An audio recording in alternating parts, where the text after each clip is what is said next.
दर्शक बंधु आज एक शरीर तत्व कथा जानिबा। मन मन कौन? ए मन एक काल पुरुष।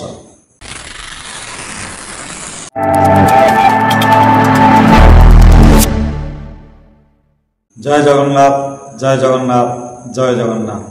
मोर समस्त दर्शक बंधु मानक समस्त को शुभेच्छा शुभकामना। दर्शक बंधु आज एक शरीर तत्व कथा जानिबा। मन मन कौन? ए मन एक काल पुरुष। आमे मन द्वारा ही प्रभावित होता है। मन आम शरीर को परिचालित करता है। शरीर कौन? शरीर हेउछि विभिन्न अंग प्रत्यंग, चर्म, स्नायु, नाड़ी, पिंगला एवं अस्थि, कंकाल एमिति को नहीं ये शरीरटी गठन होई अछि। मस्तिष्क मध्य मन मन चैतन्य वास करुछि। तेणु ये मन शरीर को नियंत्रण करुछि। अर्थात मन जहाँ चाहूँगी तो शरीर तारी कथार परिचालित होउछि। तेणु ये मन एक काल पुरुष। केमती मन आदि चाहूँगी गोटे भल जिनस खायापे, आम से अनुसार परिचालित हो गोटे भल जिनसटे आनी खाऊचे। मन क्षणिके 14 भुवन बुली आसे। आज मन है पुरी जावा, आज मन है बम्बे जावा, आज मन है फिल्म देखी जावा। तो एमती मन द्वारा आम परिचालित हो तार कथा अनुसार कार्य करें। तेणु ये मन हूँ एक काल पुरुष। केमिति आसतु जानिबा। थरे जड़े ब्राह्मणटीए से मन मन चिंता कला, भाविला जे जाऊँगी मु जंगल रे ध्यान करी तपस्या करी, ईश्वर को तपस्या करी एवं ईश्वर को दर्शन पाइले ईश्वर को वर मागे जे प्रभु मते एमिति एक मनुष्यटे दियंतु जहाँ मु कहबी से मो कथा अनुसार मो मन अनुसार कार्य कर। यह भावी से जंगल को गला, तपस्या कला, ध्यान तपस्यार शक्ति एते वृद्धि पाइला शेषे भगवान ताको दर्शन देले। तो भगवान कहले कौन मागुछु माग। शेषे ब्राह्मणटी भगवान कहला हे प्रभु मते एमिति गोटे मनुष्यटे दियंतु जे कि मो मन द्वारा परिचालित हो, मु जहाँ चाहिए से ही से कार्य करिब। मु कहूथिबा कार्य गुड़िक संगे संगे करिब। भगवान हेतु गोटे शर्त रखिले। ठीक अच्छी तो मन कथा जानी मु ते वर देवी, किंतु गोटे शर्त ताकू काम न दे पाइले से तोते काल पुरुष हो खाईजीव। बिचरा ब्राह्मणटी को मन मन भाविला मन तो सर्वदा कामना बासना रे परिपूर्ण। तेणु आपको मु काम जोगे पारिनी, 24 घंटा ताको मु काम लगेदेवी। तेणु मन में भाविकी ईश्वर को भगवान कहला हाँ प्रभु ठीक अच्छी ताको सर्वदा मु काम लगे। तो भगवान तथास्तु करदे चलीगले। ब्राह्मणटी ता घर को जावाई बाहरिला एवं से काल पुरुष मनटी कहला मते काम दे। सांगे सांगे से कहला जंगल मध्य गोटे कोठा घर निर्माण कर दिया। से मन काल पुरुषटी से भी सांगे सांगे कोठा घर तैयारी करदेला। ब्राह्मणटी देखिए आश्चर्य है कौन सांगे सांगे कोठा घर तैयारी करदेला। पुणी से कामना से मन काल पुरुषटी कहला पुणी काम दे। से भी आश्चर्य होगा पुणी सांगे सांगे काम मागिलानी। से भी सांगे सांगे कहला जे गोटे ग्राम बसई दे। मन से जो काल पुरुषटी सांगे सांगे गाँव तैयारी करदेला। पुणी काम मागिला मत पुणी काम दे ना ये गोटे मंदिर निर्माण कर दे। से सांगे सांगे मंदिर निर्माण करदेला। एमती से कहूथिबा अनुसार से मन काल पुरुषटी तार मन कथा जानी संपूर्ण काम गुड़िक पूर्ण करदे।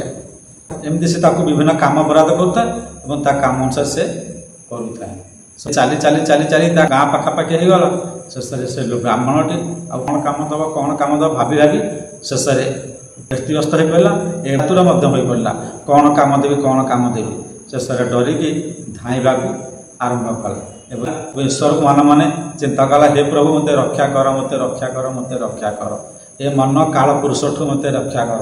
मु सीना आपण को मागिदेली मत एमती गोटे मनुष्यटे दियो से मो कथा अनुसार चलो। शेष मु काम दे पारू। शेष से मत खाइबा को मत ग्रास करने को बाहर। हे प्रभु मत रक्षा कर, रक्षा कर, रक्षा कर। एमती मन मैंने भावुते धाउते, मन मैंने भावुते धाउते। तार डाक शुणी भगवान शेष गोटे ब्राह्मण रूप में आसी देखादेले एटू कहले अरे कौन है कौन है रुआ रुआ रुआ कौन है से घटनाटी संपूर्ण घटनाटी से ब्राह्मण आगे से बुढ़ा ब्राह्मण आगे प्रकाश कर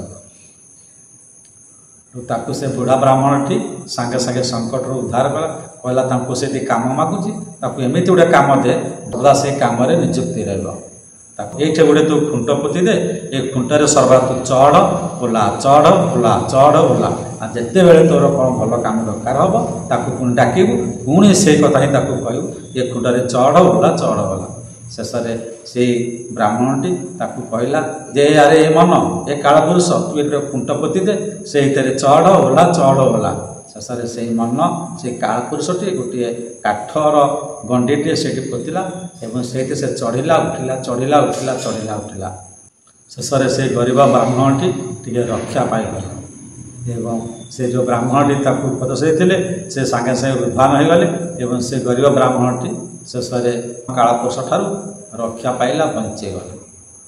हाँ दर्शक बंधु मुझे आपण मानक कहीदेक चाहे मन हो काल पुरुष तेणु मन को जो नियंत्रण करवा तेल आमको से काल पुरुष हो ग्रास कर खाई आम सर्वदा से ईश्वर नामक जो खुंट अच्छी ए मन को सर्वदा से ईश्वर नामक खुंटे सर्वदा चढ़ेवा एवं उल्लेवा चढ़ेवा उल्लेवा अर्थात ईश्वर प्रति मन को सर्वदा से निवेश करवा ईश्वर चिंता करवा भक्ति करवा एवं प्रभु नाम स्मरण करवा प्रभु पादपद्म निजक सर्वदा समर्पण करदेवा एवं जो मैंने पाठ पढ़ुं विद्यार्थी मैंने सर्वदा मन को पाठरे ही निवेश करतु पाठ सर्वदा पठन कर। दर्शक बंधु आम जदि जिते बड़े महाप्रभु दर्शन करने जाऊे श्रीक्षेत्र पुरी की आम सर्वप्रथम कौन करुचे अरुण स्तंभ को स्पर्श करुचे अरुण स्तंभ को छुई मुंडिया टे मारुचे आम मन को आम आत्मा को एवं शरीर को से लगे दौचे मन मध्य से भक्ति नामक जो अरुण स्तंभ आम मन को सर्वदा से ईश्वर नामक खुंटे सर्वदा लगैले आम बहुत उपकार एवं आम जीवन धन्य है। तेरे दर्शक बंधु कथा प्रसंगटी निश्चित भाव आपण मानू भल लगी कमेंट माध्यम आपणकर मतामत निश्चित देवे ता पूर्व लाइक टे सब्सक्राइब टे निश्चित करेंगे। जय जगन्नाथ जय जगन्नाथ।